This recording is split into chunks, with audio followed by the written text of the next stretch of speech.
वरदान तो हम दे चुके हैं श्री हरि विष्णुदेव, और दिए हुए वरदान को पुनः मांग लेना या उसे भंग करना वरदान की मर्यादा के विपरीत है। हम ऐसा करने में असमर्थ हैं। हम ऐसा करने में असमर्थ हैं विष्णुदेव। असमर्थता किसी भी समस्या का अंतिम विराम होता है गजानन, समाधान नहीं होता। और हम यहाँ समाधान हेतु आए हैं गौरीनंदन। और ऐसी विकट परिस्थिति में भला आपसे अच्छा समाधान और कौन कर सकता है?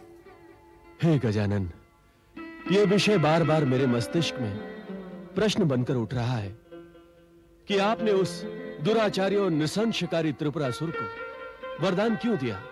ऐसे असुर को वरदान देना क्या उचित है गजानन? कदापि उचित नहीं है विष्णुदेव, कदापि नहीं। हमने तो वरदान महाज्ञानी ऋषि गृत्समन नंदन को दिया था।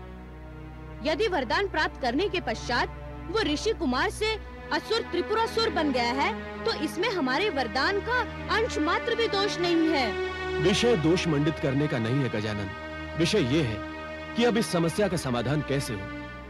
यदि त्रिपुरासुर विष्णु लोक में अभेद्य भवन का निर्माण कर लेता है तो वो आतंक मचाना प्रारंभ कर देगा,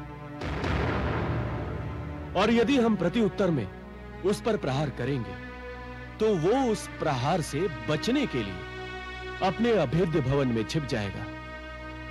अंततः विष्णु लोक पर विजय प्राप्त करना त्रिपुरासुर के लिए कठिन नहीं है गजानन। हे गौरीनंदन, अब तो आप कोई ऐसा समाधान बताएं जिससे त्रिपुरासुर का वरदान फलित ही ना हो। माता लक्ष्मी, वरदान तो धनुष से निकले हुए उस बाण की तरह है जो एक बार छूट गया तो वापस नहीं आता। इस विषय में हम विवश हैं माता लक्ष्मी, विवश हैं। ये विवशताओं की बातें कब समाप्त होंगी गजानन? हम पहले ही ब्रह्मदेव द्वारा तारकासुर को दिए गए अमृतत्व के वरदान की वेदना सह रहे हैं। कभी वो कैलाश पर आक्रमण कर देता है तो कभी वैकुंठ पर। तारकासुर के अत्याचारों की सीमा तो देखिए। इंद्रदेव, अग्निदेव, पवन देव, यमदेव सभी तारकासुर के भय से आतंकित होकर कैलाश पर शरण ले चुके हैं और आपकी सुरक्षा में है। तारकासुर का यह आतंक मात्र इसलिए है कि वो जानता है कि उसे ब्रह्मदेव द्वारा अमरत्व का वरदान प्राप्त है, इसीलिए उसे मृत्यु का भय नहीं है। क्या ऐसे अत्याचारी असुर को वरदान देना उचित था गजानन? हाँ गजानन, तारकासुर के पास ब्रह्मदेव के वरदान की इसी शक्ति का बल है जो उसे आतंक मचाने को प्रेरित करता है। आतंक का एक दंश हमें पहले से पीड़ित कर रहा है और अब ये दूसरा हमें पीड़ित करने के लिए आ गया है गजानन। दैत्य त्रिपुरासुर को यदि हमारे दिए गए वरदान की शक्ति का घमंड हो गया है तो यही घमंड अंततः उसकी समस्त योजनाओं का सर्वनाश करेगा, अवश्य सर्वनाश करेगा। सर्वनाश तो हमारी समस्त योजनाओं का होता जा रहा है गजानन। पुण्य का व्रत अनुष्ठान शिवांश हेतु किया गया था, हमारी ये योजना भी धराशायी हो गई। महादेव को आचार्य धर्मनंदन लेकर चले गए। देवी पार्वती अन्न जल का परित्याग कर कोप भवन में चली गई। शिवांश हेतु हमारी समस्त योजना सफलता के द्वार पर पहुंचकर भी असफल हो गई है गजानन। हे गजानन, इस सृष्टि पर असुरों के इस संभावित साम्राज्य को रोकिए। अन्यथा समस्त देवताओं के साथ त्रिदेवों को भी वनों की गुफाओं और कंदराओं में अपना जीवन बिताना होगा, और असुरगण सृष्टि पर अपना अधिकार जमाकर क्रूरता का तांडव करते रहेंगे। हे गौरीनंदन, अपने इस वरदान हेतु अब आप ही कोई उचित समाधान बताएं। हे माता लक्ष्मी, हम आपकी चिंता और मंतव्य को भली भांति समझ रहे हैं, परंतु हम भी अपनी मर्यादाओं में बंधे हुए हैं। हमारे लिए अपने भक्तों को दिए गए वरदान को पुनः भंग करना असंभव है माता, असंभव है। हमारी विवशता को अवज्ञा न समझे माता, ना समझे। हमारे लिए क्या आदेश है गजानन? हे महामुनि विश्वकर्मा, आप त्रिपुरासुर के लिए भवन निर्माण का कार्य प्रारंभ करें।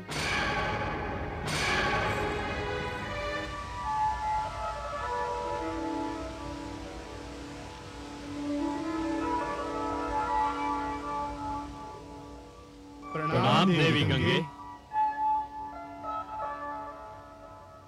प्रणाम देवगण। ये हमारे लिए अत्यंत प्रसन्नता की बात है कि आप समस्त देवगण आज हमारे समक्ष उपस्थित हुए हैं।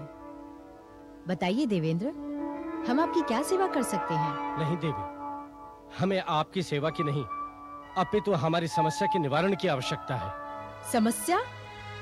ऐसी कौन सी विकट समस्या आ गई जिसके लिए आपको इतनी दूर आकाश गंगा आने के लिए विवश होना पड़ा? एक समस्या हो तो बताएं देवी। कैलाश पर तो समस्याएं ही समस्याएं उत्पन्न हो रही हैं। प्रथम तो तारकासुर ने हमें अपने लोक छोड़ने पर विवश कर दिया। हाँ इंद्रदेव, हमें सूचना प्राप्त हुई थी और हम ये भी जानते हैं कि ये सब परम पिता ब्रह्मदेव के वरदान के कारण ही हुआ है। और उसी वरदान के कारण ही पुण्य व्रत जैसा अनुष्ठान भी विफल हो गया। न केवल विफल हो गया, अपितु शिवांश की उत्पत्ति के समस्त मार्ग अवरुद्ध हो गए। शिवांश की उत्पत्ति का मार्ग कदापि अवरुद्ध नहीं हो सकता देवेंद्र। ऐसा ही हुआ है देवी। पुण्य व्रतानुष्ठान को पूर्ण कराने के पश्चात शुक्राचार्य की रणनीति के अनुसार पुरोहित ने स्वयं महादेव को ही दक्षिणा में मांग लिया और ब्रह्मदेव के वरदान के अनुसार जब तक शिवांश की उत्पत्ति नहीं होती तारकासुर का वध संभव नहीं हो सकता। देवी, महादेव के जाते ही देवी पार्वती ने क्रोधित होकर अपने आप को कोप भवन में बंद कर लिया और अन्न जल पूर्णतया त्याग दिया है। महादेव को लौटाने का कोई प्रयोजन सिद्ध होता, इसे पूर्व ही गजानन गणेश ने एक और समस्या को उत्पन्न कर दिया। गजानन गणेश तो आपके शुभचिंतक है देवगण, फिर उन्होंने ऐसी कौन सी समस्या को जन्म दे दिया? वो समस्या है दैत्य सम्राट त्रिपुरासुर। हाँ देवी, त्रिपुरासुर ने गजानन गणेश से 3 अजय और अभेदपुरों का वरदान प्राप्त कर लिया है और वो चाहता है कि लोहपुर का निर्माण धर्मनंदन के आश्रम के निकट हो, जिसमें धर्मनंदन का आश्रम भी सम्मिलित हो। किंतु वहाँ लोहपुर का निर्माण करवाने से उनका क्या प्रयोजन सिद्ध होगा? ऐसा करके वो अप्रत्यक्ष रूप से महादेव को अपने अधीन करना चाहता है। देवी, अब आप ही सुझाव दें। यदि त्रिपुरासुर लोहपुर का निर्माण कराने में सफल हो गया तो शिवांश की उत्पत्ति कैसे संभव होगी? गौरीनंदन के वरदान के कारण हम आक्रमण करके भी महादेव को पुनः प्राप्त नहीं कर पाएंगे। अग्निदेव, इसके निवारण के लिए आपको स्वयं गौरीनंदन के समक्ष उपस्थित होकर उनसे निवेदन करना चाहिए था कि वो अपने द्वारा दिए गए वरदान को वापस लें। गए थे देवी गंगे, गौरीनंदन के समक्ष भी गए थे, परंतु उन्होंने स्पष्ट रूप से मना कर दिया कि दिया गया वरदान कदापि लौटाया नहीं जा सकता। गजानन के अस्वीकृति के पश्चात अब एक ही उपाय शेष है कि आप आचार्य धर्मनंदन के समक्ष जाकर उनसे प्रार्थना करें कि वे लोहपुर के निर्माण से पूर्व महादेव को लौटा दें और हम अति शीघ्र ही कैलाश जाकर बहन पार्वती को कोप भवन से निकालने का प्रयत्न करते हैं। देवी, आप देवी पार्वती को कोप भवन से निकालने का प्रयत्न अवश्य करें, किंतु हम आचार्य से प्रार्थना कर पाएंगे इसमें संदेह है। संदेह है? परंतु क्यों? क्योंकि गौरीनंदन महामुनि विश्वकर्मा को त्रिपुरासुर की सुविधानुसार तीनों पुरों का निर्माण करने का आदेश दे चुके हैं। हे मुनिवर वीरभद्र, ध्यान से देखें, हमारे इस पुर की सीमा वहां तक प्रसारित है। भवन का मुख्य द्वार यहाँ बनेगा, यहाँ, और प्रहरियों के रहने के लिए संभवतः वो स्थान उचित होगा। हाँ महामुनि, हम इस अभेदपुर की रूपरेखा को देखकर ये कल्पना कर सकते हैं कि अवश्य ही ये भवन एक अद्भुत भवन होगा। महामुनि, कौन से भवन निर्माण की बात कर रहे हैं आप? प्रयोजन क्या है आपका? प्रयोजन हमारा नहीं आचार्य धर्मनंदन, प्रयोजन तो गजानन गणेश का है। हम तो मात्र उनके आदेश का पालन करने आए हैं। हाँ आचार्य, हम एक अजय और अभेदपुर का निर्माण करने योग्य उपयुक्त स्थान देखने आए हैं। हाँ आचार्य, यही वो उपयुक्त स्थान होगा जहां हम भवन के निर्माण का केंद्र बिंदु बनाएंगे। और आचार्य, आपका आश्रम भी भवन की सीमा के अंतर्गत होगा। आपकी तो लीला ही निराली है मुनिवर। हमारे आश्रम को आपने अपने भवन निर्माण की परिधि के अंतर्गत ले लिया, और वो भी हमारी आज्ञा के बिना।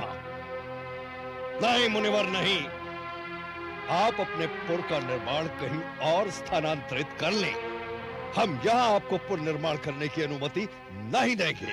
आपकी अनुमति गजानन गणेश के आदेश के समक्ष अर्थहीन है आचार्य। आपके शब्दों में बल प्रयोग का आभास मिल रहा है मुनि श्रेष्ठ। बल प्रयोग की हमारी कोई आकांक्षा कदापि नहीं है आचार्य। हम गजानन गणेश के आदेश के समक्ष विवश हैं। हमारी आपसे प्रार्थना है कि आप इस कार्य में किसी प्रकार की कोई बाधा उत्पन्न न करें। भवन का निर्माण यही और इसी स्थान पर होगा। आप अपनी मर्यादा भूल रहे हैं मुनि श्रेष्ठ। और आप गजानन गणेश का आदेश भूल रहे हैं आचार्य।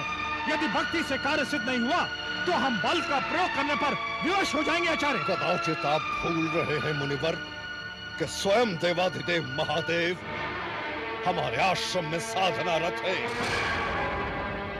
उनकी समाधि भंग करने का परिणाम भली भांति जानते हैं आप। महादेव की साधना में किसी प्रकार की बाधा उत्पन्न करने की हमारी कोई इच्छा नहीं है आचार्य। हम गजानन गणेश के आदेश के समक्ष विवश हैं। हमें इस लौहपुर के निर्माण का कार्य करने दीजिए, अन्यथा किसी भी संभावित परिणाम के लिए तैयार हो जाइए। परिणाम के लिए तो आप तत्पर रहे मुनि श्रेष्ठ। हम अभी जाकर देवाधिदेव को इसकी सूचना देते हैं। आपकी समस्त योजना महादेव की क्रोधाग्नि में भस्म हो जाएगी मुनिवर।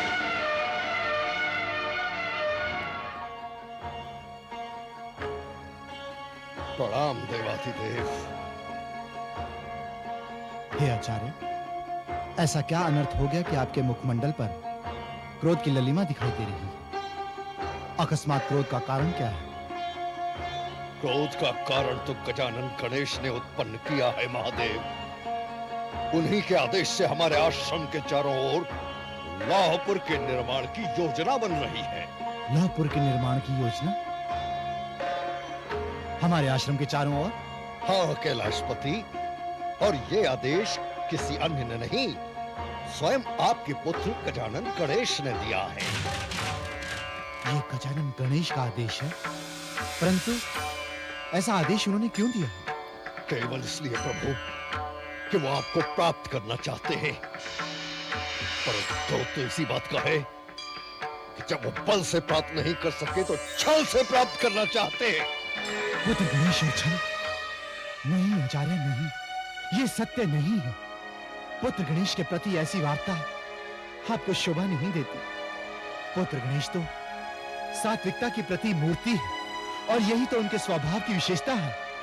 कदाचित आपको स्मरण नहीं प्रभु, आपके कैलाश से प्रस्थान करते ही गजानन ने अपना षड्यंत्र आरंभ कर दिया था। षड्यंत्र? कैसा षड्यंत्र? षड्यंत्र नहीं तो और क्या प्रभु। हमने जब आपको ले जाने की अनुमति श्री ब्रह्मा और श्री विष्णु से, माता लक्ष्मी और माता पार्वती से प्राप्त कर ली थी, उसके उपरांत भी गजानन ने आपको रोकने का हर संभव प्रयास किया था प्रभु। ये तो अच्छा हुआ आपने अपने वचन की मर्यादा रख ली, अन्यथा गजानन त्रिदेव को और सभी देवताओं को सदा सर्वदा के लिए कलंकित कर देते प्रभु। पुत्र गणेश से ऐसी अपेक्षा नहीं की जा सकती आचार्य। क्षमा करें प्रभु, हमारे प्रति प्रतिशोध की भावना तो गजानन के हृदय में उसी समय उत्पन्न हो गई थी जब उनके हर संभव प्रयास के उपरांत भी हम दक्षिणा में आपको कैलाश से ले आए थे, और उसी अपमान के कारण उन्हें प्रेरणा हुई हमारे आश्रम के चारों ओर लौहपुर के निर्माण की। हमें तो इस प्रसंग में लेश मात्र भी सत्यता प्रतीत नहीं हो रही है आचार्य। परंतु ये तो हमें स्वयं महामुनि विश्वकर्मा ने बताया है प्रभु। इसकी सत्यता में संदेह का प्रश्न ही कहाँ उठता है? प्रश्न उठता है आचार्य, प्रश्न उठता है। कभी कभी आंखों देखा तथ्य असत्य सिद्ध हो जाता है। आचार्य, हमारा आपसे निवेदन है कि आप पुत्र गणेश के समक्ष उपस्थित होकर पूर्णतः सत्य से अवगत हो जाए और अपनी शंका मिटा ले। जैसी आज्ञा।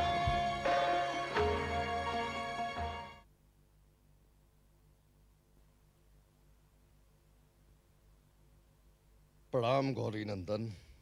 प्रणाम आचार्य धर्मनंदन। गौरी नंदन, असुरों की भांति किया गया व्यवहार आपको शोभा नहीं देता। किस व्यवहार की वार्ता कर रहे हैं आप आचार्य? इतने अबोध न बने गौरी नंदन। क्या आपको ये शोभा देता है जब किसी भी प्रकार आप महादेव को हमारी अधीनता से नहीं निकाल पाए तो हमारे आश्रम के चारों ओर लौहपुर का निर्माण कराकर छल द्वारा प्राप्त करना चाहते हैं उन्हें?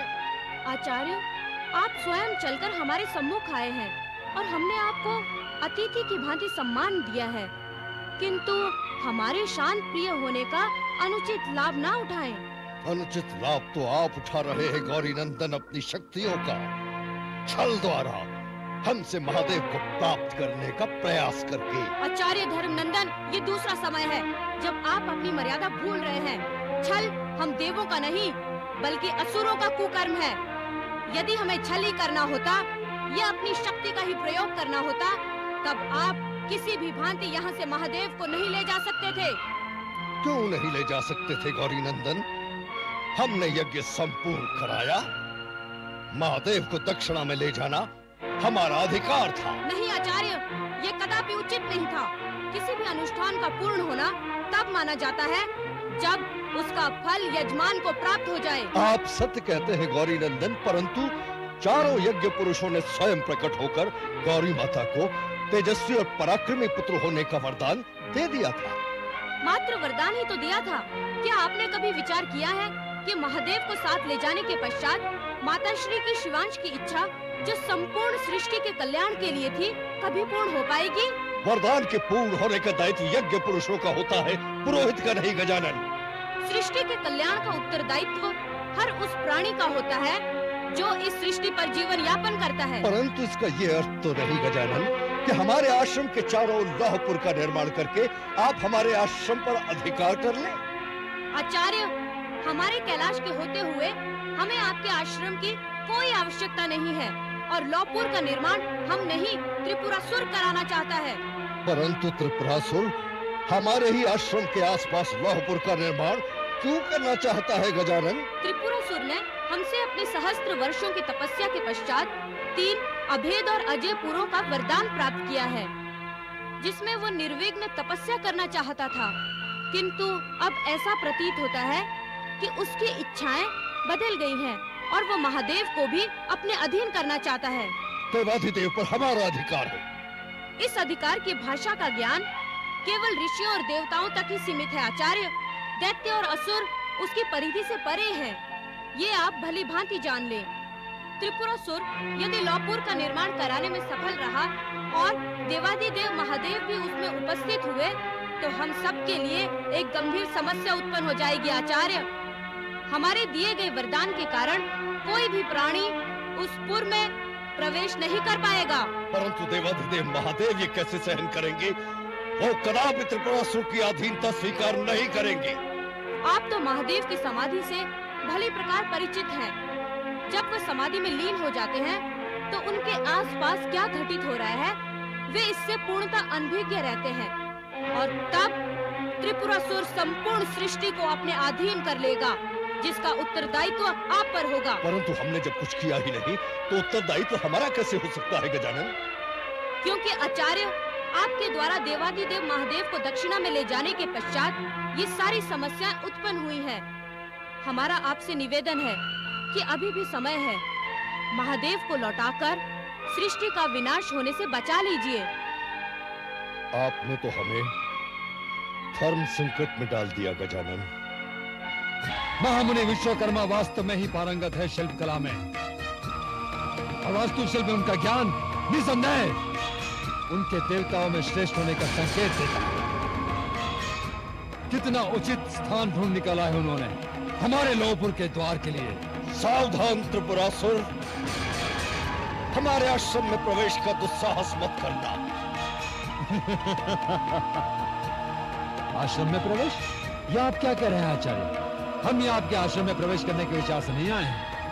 अपितु हम तो विश्वकर्मा द्वारा चुने गए हमारे लौहपुर के लिए उचित स्थान का मूल्यांकन करने आए हैं। शीघ्र यहाँ से चले जाओ त्रिपुरासुर। यदि तुम्हारे आगमन की सूचना श्री महादेव को प्राप्त हो गई, तो ये क्षण तुम्हारे जीवन का अंतिम क्षण होगा। आचार्य, संभवतः आप उस दिन के अपमान से अभी तक कुंठित और क्रोधित प्रतीत हो रहे हैं, परंतु हम आपको विश्वास दिलाते हैं कि हम आपका पुनः अपमान करने नहीं आए हैं। हम तो आपके सहनिवासी बनने की इच्छा लेकर आए। तुम हमारे सहनिवासी क्यों बनना चाहते हो त्रिपुरासुर? सृष्टि में कहीं अन्यत्र क्यों नहीं चले जाते? हमें तुम्हारे जैसे असुर का सामीप्य कदापि नहीं चाहिए। हम भी नहीं चाहते आचार्य, किंतु उस दिन महादेव ने हमारा निवेदन ठुकराकर हमें अपने अजय और अभेद्यपुर का निर्माण यही कराने पर विवश कर दिया। और त्रिपुरासुर सब कुछ सहन कर सकता है, परंतु अपने आदेश की अवहेलना कदापि सहन नहीं कर सकता। यही अवहेलना कहीं तुम्हें महादेव के कोप का भागी न बना दे। जब तक हमें गजानन गणेश के वरदान का कवच प्राप्त है, कोई भी शस्त्र और किसी के क्रोध से हमें अंश मात्र भी भय नहीं है। परंतु तुम हम तपस्वियों का सहनिवासी क्यों बनना चाहते हो त्रिपुरासुर? हम सब तो देवताओं के उपासक हैं। इसलिए कि आप देवताओं के उपासक हैं और त्रिपुरासुर यह नहीं चाहता कि उसके होते आप या कोई भी तपस्वी देवताओं की उपासना करें। लोकपुर के निर्माण के पश्चात यह असुर का और असुरों का ही गुणगान होगा। वो और तुम्हारे वो देवता इधर आने का साहस नहीं जुटा पाएंगे। परंतु महादेव, क्या तुम्हारी इस धृष्टता को क्षमा कर पाएंगे? क्षमा तो हम तुम्हें नहीं करेंगे धर्मनंदन, यदि तुमने अपने जीवन से हमारे सम्मुख महादेव या अन्य देवताओं का स्मरण करना बंद नहीं किया। धर्मनंदन, तुम्हारे लिए अच्छा यही होगा, एक अच्छे सहनिवासी के समान हमारा तथा हमारे लोहपुर के निर्माण का स्वागत करें। अन्यथा त्रिपुरासुर सब कुछ सहन कर सकता है, अपने आदेश की अवहेलना कदापि सहन नहीं कर सकता।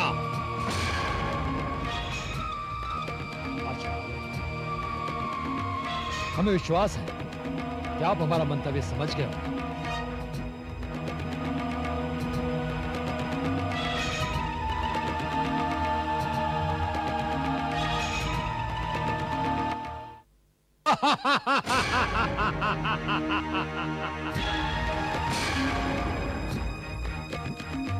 देवेंद्र, हमसे कदापि भयभीत होने की आवश्यकता नहीं है। हम शत्रुता की नहीं, आपसे मित्रता की बातें करने आए हैं। मित्रता की बातें तो उसी समय समाप्त हो गई थी त्रिपुरासुर, जिस समय तुमने हम पर आक्रमण करने का दुस्साहस किया था। मित्रता की भाषा तुम्हारे मुख से शोभा नहीं देती। आपका ये क्रोध स्वाभाविक है देवेंद्र। एक राजा को संभवतः उसके साम्राज्य से निकाल फेंका जाए तो उसका मानसिक संतुलन तो बिगड़ ही जाएगा ना। त्रिपुरासुर, बातों को घुमा फिरा कर नहीं, स्पष्ट बताओ तुम कहना क्या चाहते हो? हे अग्निदेव, आप सभी तो देव शिरोमणि हैं। आप सभी को इस तरह शरणार्थियों की भांति इधर से उधर भटकते हुए हमसे देखा नहीं जाता। हम चाहते हैं कि आपके लोग आप सभी को पुनः प्राप्त हो जाए। त्रिपुरासुर, तुम्हारे इस उद्देश्य में अवश्य कोई न कोई कलुषित भावना छिपी हुई है, अन्यथा हमारे जो लोग तारकासुर ने आक्रमण करके हमसे छीन लिए हैं, उसे तुम पुनः लौटाने की बात कैसे कर सकते हो?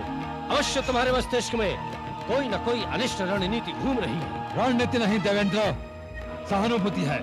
सहानुभूति है आप सभी देवताओं से। हे देवेंद्र, आप ही बताएं, क्या आप अपनी इंद्राणी से दूर रहकर प्रसन्न हैं? और आप कुबेर, पवनदेव, यमदेव, अग्निदेव, क्या आप अपने लोग और अपने स्वजनों से अलग रहकर दुखित नहीं हैं? हम आपकी आंखें खोलना चाहते हैं देव शिरोमणि। आंखें खोलिए और देखिए, क्या मिला आपको ब्रह्मा, विष्णु और महेश की वंदना करके? आपका लोक भी आपके हाथ से निकल गया। तुम्हें हमारे लोक की चिंता करने की आवश्यकता नहीं है त्रिपुरासुर। एक बार महादेव को कैलाश वापस आ जाने दो। वो महादेव तो स्वयं पराधीन है, वो आपकी पराधीनता क्या दूर करेंगे? महादेव तो क्या, ब्रह्मा विष्णु में भी इतनी शक्ति नहीं है कि वो आपका लोक लौटा दे।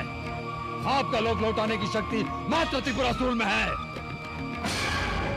हम आपका लोक वापस लौटा देंगे, परंतु आप सभी को उन त्रिदेवों की पूजा आराधना छोड़कर हमारी पूजा करनी होगी, मात्र दैत्य सम्राट त्रिपुरासुर की। नहीं, ऐसा कदापि नहीं हो सकता त्रिपुरासुर। ऐसा क्यों नहीं हो सकता अग्निदेव? त्रिपुरासुर की बातों में कोई असत्यता नहीं है, वो सत्य कह रहे हैं। देवेंद्र, ये आप कैसी अनुचित बातें कर रहे हैं? अनुचित नहीं अग्निदेव, हम पूर्णतः उचित बातें कर रहे हैं। अपने स्वजनों से दूर रहकर शरणार्थियों की भांति अपना जीवन बिताना आपको अच्छा लगता है तो लगे, हमें नहीं। त्रिदेवों की पूजा करके हमें आज तक मिला ही क्या? इधर से उधर भटकने वाला जीवन। निसंदेह हमें त्रिपुरासुर की पूजा करने में कोई संकोच नहीं है। देवेंद्र, कैसी बातें कर रहे हैं आप? हम सत्य कह रहे हैं पवनदेव। हे त्रिपुरासुर, हमें आपकी पूजा आराधना स्वीकार है। उत्तम, अति उत्तम। हम आपसे प्रसन्न हुए, परंतु इंद्रलोक आप हमें कैसे दे सकते हैं? वो तो तारकासुर के अधिकार में है। तारकासुर? तारकासुर के अधिकार से वापस लाना हमारे लिए क्षण भर का कार्य है देवेंद्र।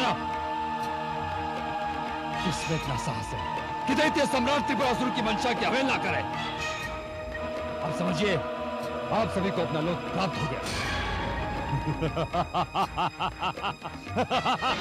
ये क्या किया देवेंद्र आपने? एक असुर को पूजा का आश्वासन दे दिया। दैत्य त्रिपुरासुर की पूजा की बात तो हम स्वप्न में भी नहीं सोच सकते। हाँ देवेंद्र, एक असुर की पूजा करने से अच्छा हम किसी वन में जाकर शरण ले लें। वन में शरण ले लेंगे तो कम से कम हमारा आत्मसम्मान तो सुरक्षित रहेगा। आप सत्य कह रहे हैं कुबेर। हम देवताओं की भी एक मर्यादा होती है। किसी भी उपलब्धि या लोभ हेतु हम अपने आप को इतना नहीं गिरा सकते कि हम दैत्यों की पूजा के लिए तत्पर हो जाएं। ये कैसी लज्जाजनक नीति अपनाई है आपने देवेंद्र? अग्निदेव, ये नीति नहीं, रणनीति है। रणनीति अर्थात? हाँ पवनदेव, त्रिपुरासुर की पूजा का आश्वासन हमारी रणनीति है।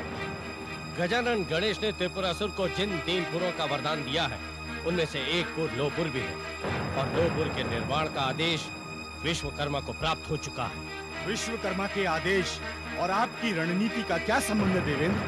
संबंध है अग्निदेव, संबंध है। त्रिपुरासुर का ये लोपुर निर्मित हो गया तो महादेव उसके अधीन हो जाएंगे और शिवांश की उत्पत्ति की संभावना पूर्णतः टल जाएगी।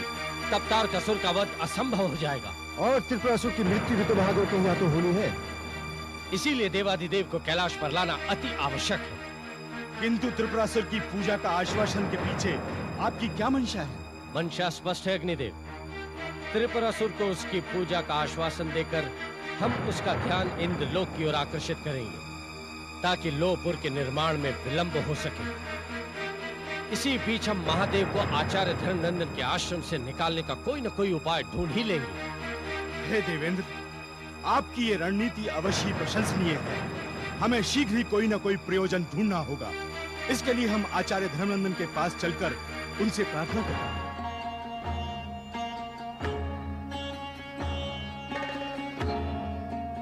जय इंद्रदेव। प्रणाम आचार्य। बंद कीजिए मान सम्मान का ये प्रलोभन और ध्यान पूर्वक सुनिए हमारी अंतिम चेतावनी। अंतिम चेतावनी? हाँ, अंतिम चेतावनी। यदि आप में से किसी ने भी आगे बढ़ने का दुस्साहस किया तो भगवान शिव की सौगंध, हम भयानक श्राप देंगे आप सबको अभी इसी समय।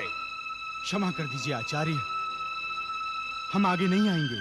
कृपया शांत हो जाइए। कहीं क्रोध के आवेश में आकर कुछ ऐसा न कह दे आचार्य जिसे लौटाना आपके हाथ में ना हो।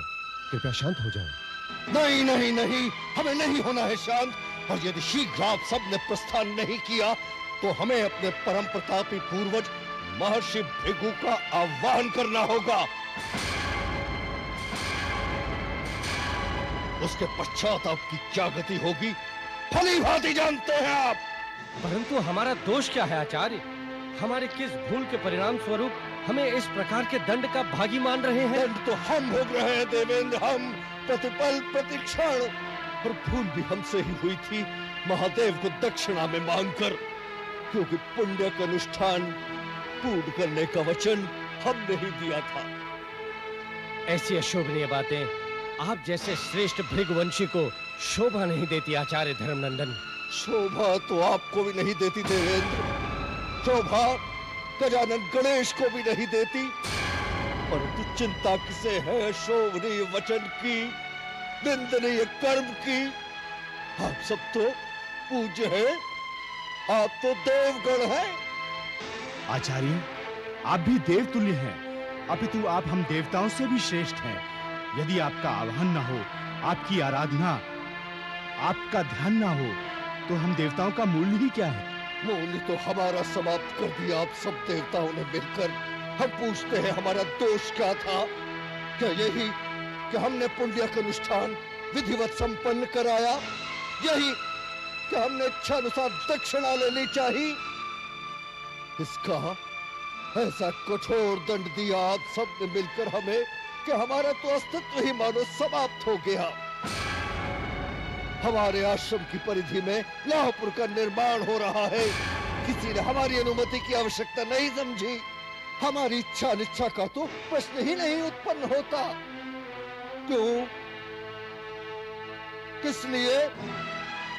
सभी आदेशात्मक स्वर में वार्ता करते हैं, चाहे वो त्रिपुरासुर हो, चाहे विश्वकर्मा हो, या स्वयं गजानन गणेश हो।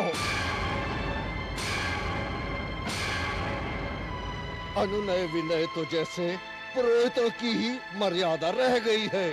आचार्य, यदि किसी की वार्ता से आपके हृदय में पीड़ा उत्पन्न हुई है तो कृपया करके उसके लिए हम क्षमा प्रार्थी हैं। हाँ आचार्य, हमें क्षमा करके कृपया अपने क्रोध को शांत कीजिए। आचार्य, आप स्वयं इतने बड़े ज्ञानी हैं कि आपको समझाना सूर्य को दीपक दिखाने के समकक्ष होगा। आपका बड़प्पन इसी में है कि उनकी त्रुटियों को क्षमा कर दें। आचार्य, हम यहाँ किसी प्रकार का आदेश नहीं अपितु निवेदन लेकर आए हैं कि यदि आपने महादेव को हमें सौंप दिया तो ये आपका बहुत बड़ा उपकार होगा। नहीं नहीं नहीं देवेंद्र, कोई अभिलाषा नहीं है किसी को उपकृत करने की हमारी। कृपया प्रस्थान करें यहाँ से। हाँ, यदि महादेव के बंदी बनने की आशंका सता रही हो तो प्रार्थना करे त्रिपुरासुर से, प्रार्थना करे गजानन गणेश से कि वो त्रिपुरासुर को लावपुर के निर्माण से रोक दे। कौन रोक सकेगा त्रिपुरासुर को गुरुदेव? लोकपुर का निर्माण होकर ही रहेगा। यदि इसके पश्चात भी आचार्य धनवंदन ने हमें रोकने का प्रयत्न भी किया या हमारे आदेश की अवहेलना की तो आपकी सौगंध गुरुदेव, त्रिपुरासुर सब कुछ सहन कर सकता है परंतु अपने आदेश की अवहेलना कदापि सहन नहीं कर सकता। त्रिपुरासुर, इसमें इतना उत्तेजित होने की कोई आवश्यकता नहीं, किंतु देवताओं को उनके लोक लुटाने के मूर्खतापूर्ण विचार यहीं समाप्त कर दो। गुरुदेव, क्या आप त्रिपुरासुर की रणनीति को सत्य मान बैठे? सत्य मान बैठे? अर्थात ये तो हमारी समझबूझ का एक उदाहरण मात्र था। हम देखना चाहते थे कि देवताओं का गणेश पर कितना विश्वास शेष रह गया और अति शीघ्र ये समय आने वाला है गुरुदेव जब देवतागण स्वयं हमारे समक्ष उपस्थित होकर हमारी स्तुति करेंगे। देवताओं को और गणेश को इतना निर्बल मत समझो त्रिपुरासुर कि वो तुम्हारे समक्ष आएंगे और तुम्हारी स्तुति करेंगे। गुरुदेव, स्तुति तो उन्हें करनी ही पड़ेगी, तत्काल नहीं तो लोहपुर के निर्माण के पश्चात, महादेव को आधीन करने के पश्चात देवताओं का बचा हुआ आत्मविश्वास स्वतः ही समाप्त हो जाएगा। त्रिपुरासुर, तुम्हारे सोच लेने मात्र से सब कुछ वैसा ही घटित होने लगेगा। ऐसा विचार करना तुम्हारे लिए मूर्खता है, मूर्खता। और गणेश की शक्तियों को कम आंककर तुम अपने मूर्ख होने का प्रमाण दे रहे हो। नहीं गुरुदेव, हम गणेश की शक्तियों को कम नहीं आंक रहे हैं। तो फिर तुमने ये कैसे सोच लिया कि गणेश के रहते हुए समस्त देवता तुम्हारी स्तुति करेंगे? जो गणेश तुम्हें वरदान देकर शक्तिशाली बना सकता है, क्या वही गणेश तुम्हारी शक्तियों को क्षीण नहीं कर सकता?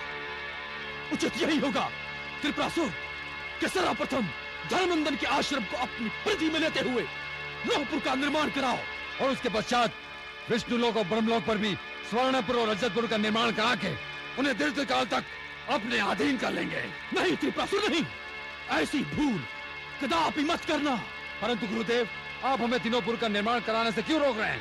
इसलिए रोक रहे हैं पुत्र, इसलिए रोक रहे हैं क्योंकि इसी में तुम्हारा जीवन है। स्पष्ट बताएं गुरुदेव, ऐसी कौन सी समस्या उत्पन्न हो जाएगी जिससे हमारा जीवन ही संकट में पड़ जाएगा? स्मरण करो त्रिपुरासुर, गणेश ने तुम्हें वरदान देने के पश्चात एक श्राप भी दिया था जिसे तुम संभवतः भूल चुके हो। श्राप?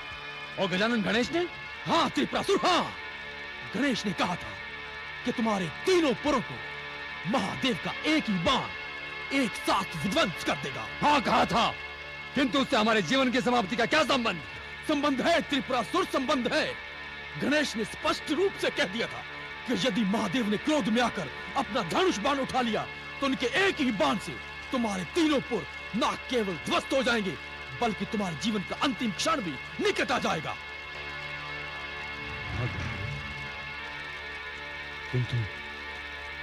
किंतु मुझे अपने बचाव के लिए क्या करना होगा? वही बताने जा रहे हैं त्रिपुरासुर, वही बताने तो जा रहे हैं।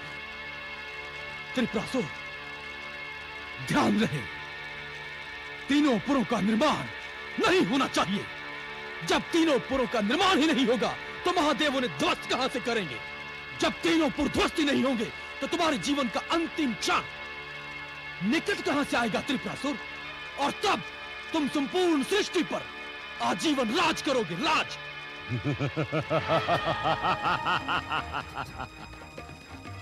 गुरुदेव, आपने गणेश के अभिशाप से बचने का मार्ग बताकर हमें अभयदान प्रदान किया है, किंतु गणेश ने हमारे साथ छल किया है, छल। हमारी सहस्त्र वर्षों की कठिन तपस्या का फल अभिशाप देकर पूर्ण किया। आपकी सौगंध गुरुदेव, इस अभिशाप को वरदान सिद्ध न किया तो दैत्य सम्राट त्रिपुरासुर नाम नहीं